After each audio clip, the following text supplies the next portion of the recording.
जय हिंद। नमस्कार दोस्तों। आप सभी को पता होगा कि छत्तीसगढ़ में इलेक्शन की तैयारी शुरू हो चुकी है और चुनाव आने वाले हैं।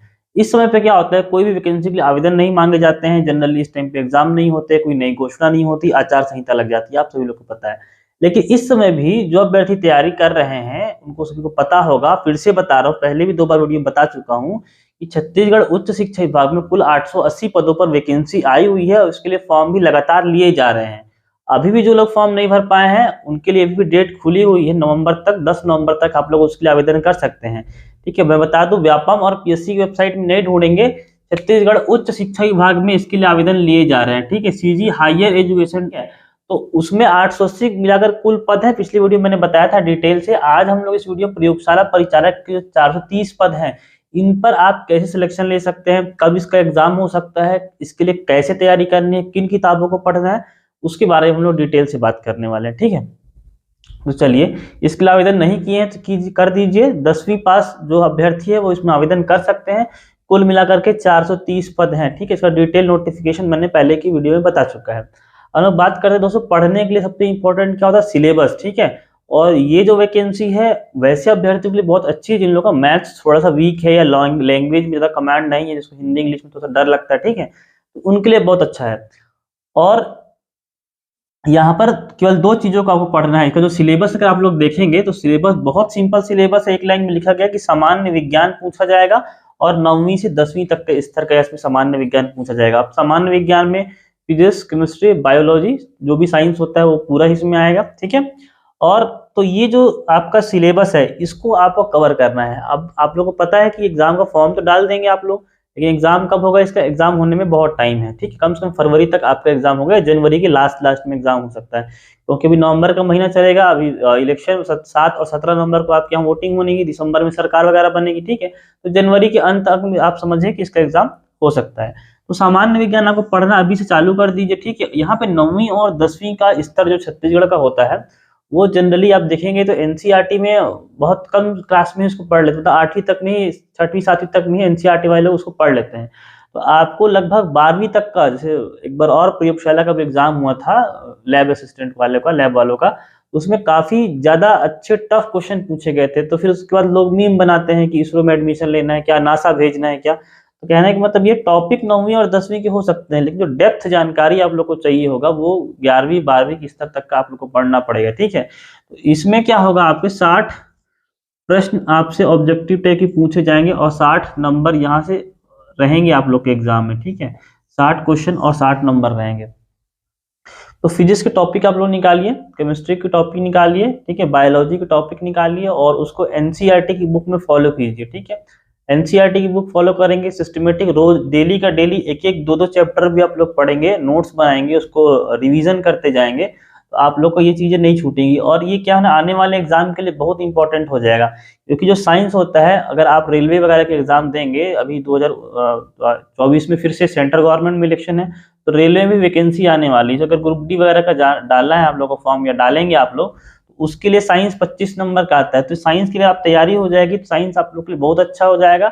और स्टेट गवर्नमेंट में मान लो एसीएफ वगैरह की फॉर्म आती है, रेंजर वगैरह की फॉर्म आती है, तो वहां पे साइंस पूछता ही पूछता है। ठीक है, तो 60 प्रश्न यहाँ तैयार कीजिए, 60 नंबर के, डेली एक एक 2-2 चैप्टर एनसीईआरटी की बुक उठा के पढ़िए, या फिर और जो पहले तो माध्यमिक शिक्षा मंडल की पढ़ सकते हैं, जो छत्तीसगढ़ का जो बुक होता है उसको भी पढ़ सकते हैं, लेकिन उतना लेवल नहीं रहता है बुक में, है ना। तो आपको 11th-12th का बुक पढ़ना पड़ेगा। अगर 11th-12th एनसीईआरटी की बुक नहीं पढ़ पा रहे हैं तो यहाँ पर मैं आप लोग को स्क्रीन में दिखा देता हूँ, एक परीक्षावाणी करके एक बुक आती है। ठीक है, तो उसका फिजिक्स केमिस्ट्री एक साथ में आता है और बायोलॉजी की अलग बुक आती है, तो उसमें काफी अच्छा कंटेंट उसमें रहता है। ठीक है, और अगर उस टाइप की बुक पढ़ेंगे आप, लूसेंट वगैरह हो गया, दृष्टि की साइंस वगैरह आ गई है, तो काफी ऊपर ऊपर से नॉलेज रहता है। ठीक है, उसमें डीप नॉलेज आपको नहीं मिल पाएगा। और इसमें क्या है, ऐसा कुछ लिखा नहीं गया कि इसमें आपको न्यूमेरिकल नहीं पूछे जाएंगे, तो न्यूमेरिकल की भी आप लोग को तैयारी करनी पड़ेगी। ठीक है, अब इसमें उतना कम लेवल के प्रश्न नहीं आएंगे कि आपसे पूछ दिया जाए कि जो प्रतिबिंब आंख का और रेटिना पे बनता है, या अगर फिजिक्स में और कुछ पूछ दिया जाए कि प्रकाश वर्ष किसका मात्रक है, तो इतने सिंपल क्वेश्चन आप लोग के लिए नहीं आएंगे। ठीक है, केमिस्ट्री में पूछ दिया जाएगा आपको कि नीलत होता का सूत्र क्या होता है, सोडियम बाइकार्बोनेट क्या होता है, खाने का सोडा क्या होता है, तो बेसिक क्वेश्चन ये सब नहीं पूछे जाएंगे कि कोशिका का पावर हाउस माइट्रोकॉन्ड्रिया कहते हैं, ये सब चीजें नहीं पूछी जाएंगी आपसे। ठीक है, डिटेल में पूछा जाएगा, डेप्थ नॉलेज आपको लेनी पड़ेगी एनसीईआरटी के ऑब्जेक्टिव क्वेश्चन, उसका पूरा सिलेबस और न्यूमेरिकल्स वगैरह आपको डीप में पढ़ना पड़ेगा अगर आपको इसमें सिलेक्शन लेना है तो, ठीक है। अब इसका अगर मैं दूसरे पार्ट की बात करूं तो सामान्य अध्ययन का पार्ट है इसमें, ठीक है। इसके 40 क्वेश्चन आने वाले हैं, ठीक है। 40 क्वेश्चन रहेंगे और 40 मार्क्स भी रहेंगे आप लोग के लिए। एक क्वेश्चन 1 मार्क्स का रहता है, आप लोग को पता है, ठीक है। तो ये ऐसा एक टॉपिक है जो काफी समय से अगर पढ़ रहे होंगे आप, छत्तीसगढ़ किसी भी एग्जाम की तैयारी कर रहे होंगे, तो इसको बहुत ज्यादा पढ़ने की कोई जरूरत ही नहीं पड़ेगी। जो भी पूरा कॉन्सेंट्रेट करना है ऊपर वाले के लिए करना है। इसमें पूरा छत्तीसगढ़ आने वाला है, ठीक है, छत्तीसगढ़ की सारी चीजें आने वाली हैं, प्लस इंडियन ज्योग्राफी सिलेबस में ऐसा मेंशन किया गया है। और लास्ट लाइन जब आप सिलेबस का पढ़ के देखेंगे, वहां पे लिखा गया करंट अफेयर। क्या है सीए मतलब क्या था? करंट अफेयर, इंडिया का भी करंट अफेयर और छत्तीसगढ़ का भी करंट अफेयर। तो ये पूरा आपका सिलेबस है। और ये जो पेपर होगा फिर उसमें आपको टाइम मिलेगा 2 घंटे का। कितने घंटे का? 2 आवर्स का आपको टाइम मिलेगा। तो आपको अब इसके लिए तैयारी करनी है, क्योंकि यही एक एग्जाम दिख रहा है जिसके लिए अभी आप लोग आवेदन कर सकते हैं, इसके तैयारी कर सकते हैं और आने वाले टाइम में क्या हो जाएगा, इसका एग्जाम हो जाएगा। ऐसा करने से क्या होगा, आपका छत्तीसगढ़ पूरा कवर हो जाएगा, ठीक है। आपका साइंस में प्रिपरेशन रेडी हो जाएगा। फिर आने वाले जो भी एग्जाम होंगे तो उसमें आप इंडियन जीएस प्रिपरेशन कर लेंगे और मैथ्स रीजनिंग को बना लेंगे, ठीक है। तो ओवरऑल और क्या होता है, किसी भी एग्जाम को फाइट करने के लिए, किसी भी एग्जाम को क्रैक करने के लिए यही सारी चीजें पढ़नी पड़ती हैं। इंडियन जीएस हो जाएगा, मैथ्स रीजनिंग हो जाएगा और आपके स्टेट का जीएस हो जाएगा, ठीक है। एक चीज दोस्तों और बता दूं कि ये जो है टॉपिक है ना, जिसमें इसमें आपको क्या पढ़ना है, जैसे फिजिक्स पढ़ना है, केमिस्ट्री पढ़ना है और बायोलॉजी पढ़ना है, ठीक है। ये तीनों में अगर देखा जाएगा तो बहुत ज्यादा टॉपिक नहीं है। मुश्किल से इसमें 10 टॉपिक होंगे, अगर सब चीज को मिला करके 10 टॉपिक ही होंगे, ठीक है। 10 टॉपिक ही आपको पढ़ना है, इससे ज्यादा टॉपिक भी नहीं होंगे, लेकिन इसमें टाइम काफी लग जाएगा। और आपके पास टाइम भी तो काफी है ना, अभी पूरा नवंबर का महीना बचा हुआ है, दिसंबर का महीना आपको ऑलमोस्ट पूरा बचा रहेगा, जनवरी कम से कम 2.5 से 3 महीने तो मिनिमम है, ठीक है। 2.5 से 3 महीने मिनिमम है। और क्या होता है, जैसे आप किसी फॉर्म को डाल देंगे तो आपके एक मन में या आपके एक दिमाग में प्रेशर रहेगा कि हाँ मुझको एग्जाम की तैयारी करनी है।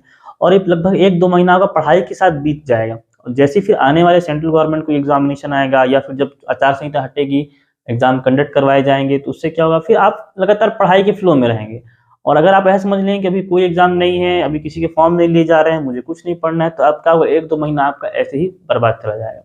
और 10वीं के स्तर तक तो है, तो इसमें काफ़ी ज़्यादा फॉर्म आएंगे जहाँ तक मुझे ऐसा लग रहा है, क्योंकि वेबसाइट चेंज है तो लोग फ्रिक्वेंटली उसके फैमिलियर नहीं है। सीजीपीएससी और व्यापम के अलावा कोई दूसरे वेबसाइट देखते नहीं जनरली छत्तीसगढ़ वाले कि वहाँ पे हम लोग को फॉर्म डालना है, ठीक है। तो ये दोनों वेबसाइट है, सॉरी ये जो वेबसाइट है उसमें ये दोनों सिलेबस है आपका, और छत्तीसगढ़ प्रयोगशाला परिचय के 430 पद हैं। कुल मिलाकर के साइंस में बहुत अच्छा फोकस करना है। एनसीईआरटी की क्लास की किताबें निकाल के पढ़नी है, ठीक है। बाकी कोई किताब आपको प्रिफर नहीं करना है। और बहुत सारे चीज क्या होता है कि कोचिंग में जाते हैं तो साइंस वगैरह की क्लास ज्वाइन कर लेते हैं। क्लास जो होती है साइंस वगैरह की, तो आपको ऊपर ऊपर से ही पढ़ाया जा सकता है 2-3 महीने में। डीप नॉलेज किसको होगा, जो पहले से साइंस कहीं पढ़ चुका होगा, उसका साइंस का बैकग्राउंड होगा, तो वो जाकर के डीप नॉलेज ले सकता है कि साइंस कैसे पढ़ा जाता है, ठीक है। तो ऊपर ऊपर से आप किसी भी कोचिंग में ज्वाइन कर सकते हैं, कहीं पढ़ सकते हैं, लेकिन जो डीप नॉलेज होगी, जो आपको सिलेक्शन वाला जो नॉलेज होगा कि इससे सिलेक्शन होगा, तो वो आपको खुद से ही करना पड़ेगा, ठीक है। खुद से पढ़े बिना कुछ भी नहीं हो सकता। एक एग्जाम, एक सिंगल एग्जाम भी क्रैक नहीं होगा।